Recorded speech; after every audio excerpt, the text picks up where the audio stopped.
Uh, Quickly, I'll just, it's fairly solid special teams play in the game. We didn't really make any plays, though, that changed the game.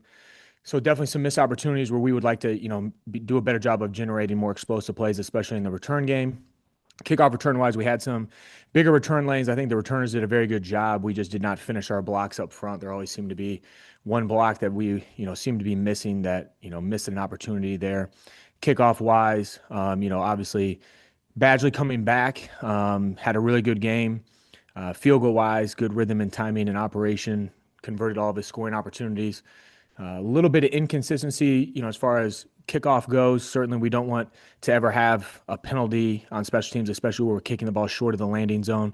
So certainly something that we're going to look to clean up. Obviously, we have the ability to explore options with both Rigo and Badgley as a kickoff guy. I think Badgley did a good job in the new model, on majority of his reps, and will continue to improve some of that consistency and things as we move forward with it.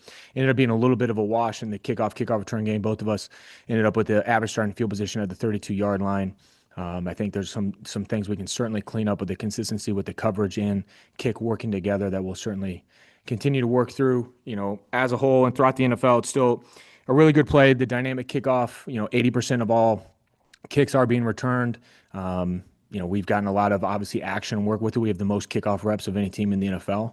So we're certainly benefiting from getting all that action and work as we continue to improve through some of those things.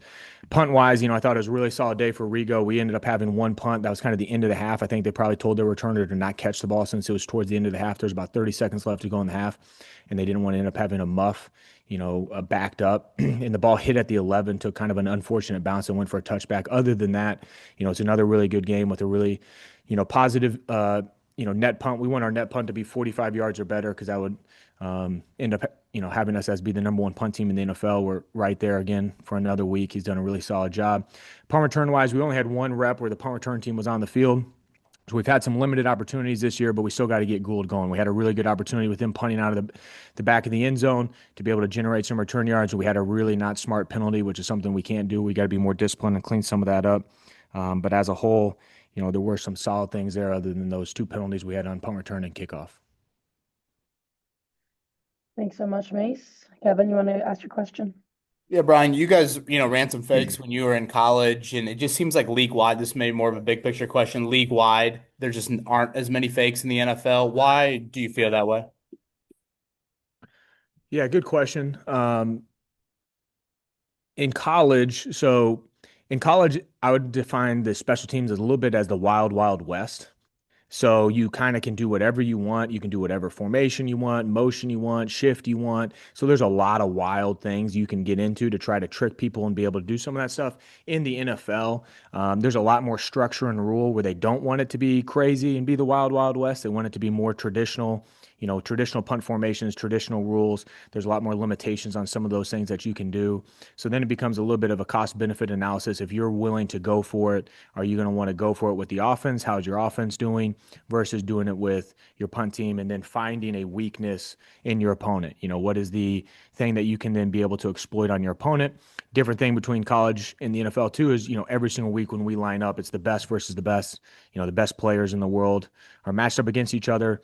Very good coaching on both sides. So obviously finding some of those weakness or having the aggressiveness to just roll the dice becomes a little bit less probably prevalent in the NFL than it is in college. James, go ahead. For Michael, obviously he's kicked in the NFL before, but just the reaction, did you have a moment with him like, hey, you're back in it and you had a pretty good day? I'm sure he loves the game and was excited to get back out there. Yeah, I mean, he had a great, great first game back. I think it's a little bit easier that we found, obviously somebody who has veteran experience, who's been in this situation before, where he has filled in for, an injured kicker come in midseason. He's done that in more than one situation. He's on his now third stint with the Colts, so it's a very easy transition where he knows people in the building, both players. He knows a lot of people in the sports staff. He's worked with Luke and Rigo before, so that makes it a lot easier transition, bringing somebody new in, to have somebody that has some of that cohesion, both with some of the players that have been on the team and the exact specialists that he's working with. So the guys love having him around. He has a positive attitude. He works really hard. He's just kind of a great guy. He's a great teammate. So it's really easy to kind of enjoy his success and kind of easy to have that, initial transition going into the first game, making all of our kicks. And then one last one. I feel like we talked about Rigo a lot. We talked about Michael, obviously, and Spencer when he was Luke. I mean, he matters, and I feel like if you're not talking about the long snapper, it's probably a good thing. But how good is he at his job, and how much does he make things easier for everyone else? And he does it. It seems like year in and year out.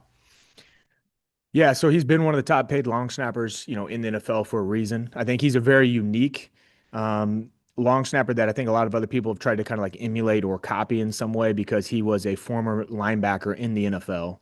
He was on the Tampa Bay Buccaneers. He first came to the Colts as a linebacker, so he's somebody that, has the ability or has experience of, being a Mike linebacker, making calls, understanding how to, kind of be a leader more so than maybe your typical specialist would be. So he can help out if things aren't going the right way. He can kind of stop things. He's not going to snap the ball if he knows something's not going right. He can help make protection calls. He's an athlete that, is at the highest level compared to most other long snappers, being that he, was a position player in the NFL that made a transition to being a long snapper. So he's a very unique guy for a specialist, being that, he's a defensive football player at heart who's a really good athlete, really strong, has the ability to cover and do a lot of things that maybe some other specialists don't have on and off the field.